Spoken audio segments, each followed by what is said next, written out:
Hello everyone. आज आप सभी के साथ बहुत जरूरी जानकारी को साझा करने जा रहा हूं। देश के अंदर जनगणना का कार्य तेजी से शुरू हो चुका है। ऑफिशियल स्तर पर लगभग पूरा हो चुका है और जमीनी स्तर यानी ग्राउंड स्तर पर कार्य करना अभी बाकी है। तो सबसे पहले मैं आपको बता देना चाहता हूं कि जो जनगणना है ये 2 चरणों में की जा रही है। सबसे पहले मकानों की गणना की जाएगी। ये जो जनगणना है 1 मई से 30 मई के बीच में करी जाएगी। उसके बाद है जो वो जनगणना बाद में करी जाएगी। सबसे पहले जो मकानों का गणना है वो करी जाएगी। तो इसके बारे में ही आप बात करने वाले हैं कि आपके घर पर कौन पहुंचेंगे, क्या आपसे जानकारी प्राप्त करेंगे, क्या आपको जानकारी शेयर करनी है, क्या नहीं करनी है, इसके बारे में डिटेल से बात करने वाला हूं। क्योंकि बहुत से साथियों के साथ फ्रॉड हो चुका है। सेंसस के नाम पर ही यानी जनगणना के नाम पर ही बहुत से बंदों को नॉलेज नहीं होती है कि क्या जानकारी शेयर नहीं करनी है, क्या नहीं करनी है। उस चक्कर में उनके साथ फ्रॉड हो जाता है। तो इसके बारे में हम बात करने वाले हैं। जनगणना 2 चरणों में की जाएगी जैसा कि बताया था। सबसे पहले मकानों की गणना, उसके बाद जनगणना करी जाएगी। जनगणना जो मकानों की जाएगी उसके लिए आपके घर पर एनिमेटर्स पहुंचाए जाएंगे। तो सबसे पहले हम एनिमेटर के बारे में ही बात कर लेते हैं कि एनिमेटर आखिर होते कौन है।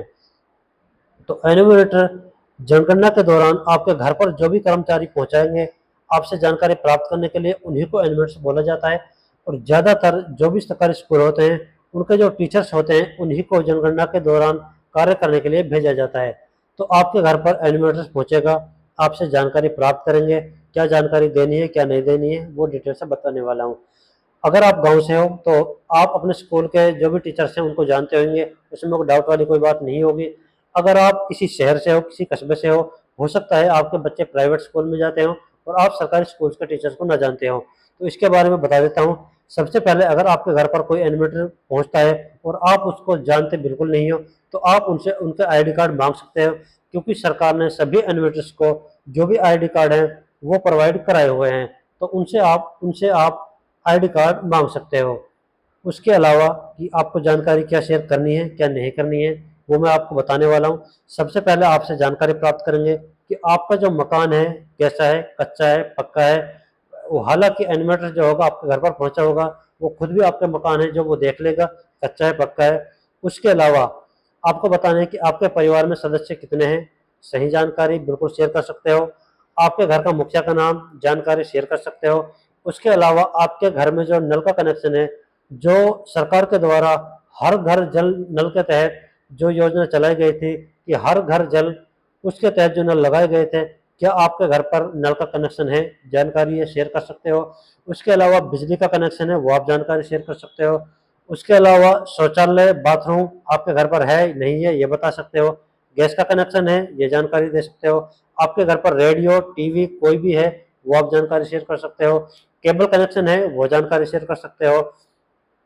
इसके अलावा साइकिल, मोटरसाइकिल, कार अगर आपके घर पर मौजूद है ये आप जानकारी बिल्कुल शेयर कर सकते हो। और इसके जो नेक्स्ट क्वेश्चन है उसमें आपका जो खाने का मुख्य राशन है, मुख्य अन्न है, उसके बारे में आपसे जानकारी प्राप्त करेंगे।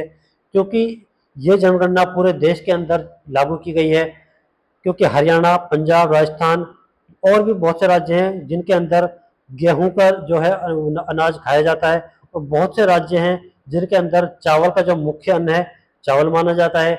इसीलिए इसके बारे में एक क्वेश्चन किया गया है कि आप देश के किस कोने से आते हैं और आपका मुख्य जो राशन है वो क्या है। इसके बारे में आप जानकारी शेयर कर सकते हो। और आपका जो मोबाइल नंबर है वो जानकारी आप शेयर कर सकते हो। इसके अलावा क्या जानकारी शेयर नहीं करनी इसके बारे में आपको बता देता हूँ। सबसे पहले आधार कार्ड नंबर आपसे मांगते हैं, आप बिल्कुल नहीं देना है। पैन की डिटेल्स मांगते हैं यानी कि पैन कार्ड, वो जानकारी बिल्कुल आपको शेयर नहीं करनी है। बैंक के बारे में विवरण, कोई भी बैंक के बारे में डिटेल्स आपसे प्राप्त करना चाहता है बिल्कुल शेयर नहीं करनी है। सबसे जो लास्ट मेन बात है, आपसे अगर कोई भी कि अब आपको बोलता है कि आपका सेंसस पूरा हो चुका है और आप फाइनली अप्रूव के लिए आपके पास ओटीपी आया है, आप ओटीपी दे दीजिए, ऐसा बिल्कुल नहीं करना है। क्योंकि जनगणना के दौरान आपसे कोई भी ओटीपी सरकार के द्वारा नहीं मांगा जा रहा है। और जो भी मैंने बताई थी आधार नंबर, पैन नंबर, बैंक की जानकारी और ओटीपी, इनके बारे में जनगणना के बारे में बिल्कुल नहीं पूछा जा रहा है। अगर इनके बारे में कोई पूछता है तो वो जनगणना के लिए आया ही नहीं है। क्योंकि जनगणना के दौरान आए हुए जो भी एनिमेटर होते हैं वो इसके बारे में जानकारी आपसे प्राप्त करेगा ही नहीं। ये थी जानकारी। वीडियो को ज़्यादा से ज़्यादा शेयर कर दीजिए क्योंकि बहुत से जो साथी हैं उनके साथ इस ओटीपी के चक्कर में फ्रॉड हो चुका है। तो आप ये जानकारी ज़्यादा से ज़्यादा शेयर कर दीजिए। वीडियो अच्छी लगी हो वीडियो को लाइक कीजिए, चैनल को सब्सक्राइब जरूर कीजिए।